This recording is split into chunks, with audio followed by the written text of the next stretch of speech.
Hi, I'm Tim. As you just saw, we just got back from the track, so I'm here to talk a little bit more about my 2017 Camaro SS and my 2015 Chevy Silverado 2500. Let's go over the wheel selection on the car first.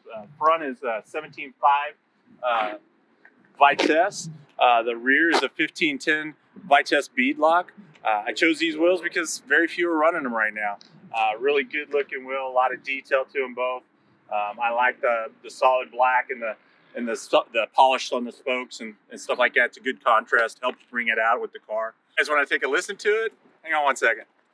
Oh, what am I thinking? I forgot, my race car's got a remote start. Take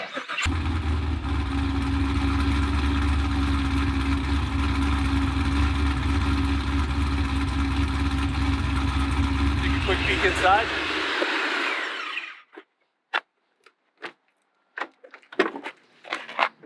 Still your daily driven leather AC equipped street car. Here, let's take a quick peek under the hood and show you the good stuff.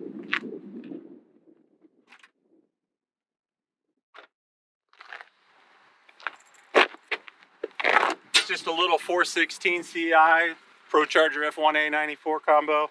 It's been 909, 154, 4,300 pounds with me in it. It's a fun little daily driver. We date night it all the time, the wife and I. All right, now that you guys seen the fun car, let's go over here and look at the Dirty Max here. It's a 2015 Chevy Silverado 2500.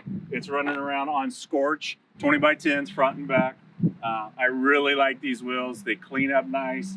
They look really similar to the Vitesse. That's why I got them. Can't have the race car looking really good and the truck at the track, you know, not looking very good hauling it down there. Really pleased with the product and stuff like that.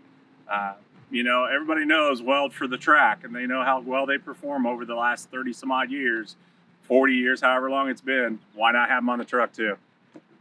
Thanks for coming along for this ride. It's been fun.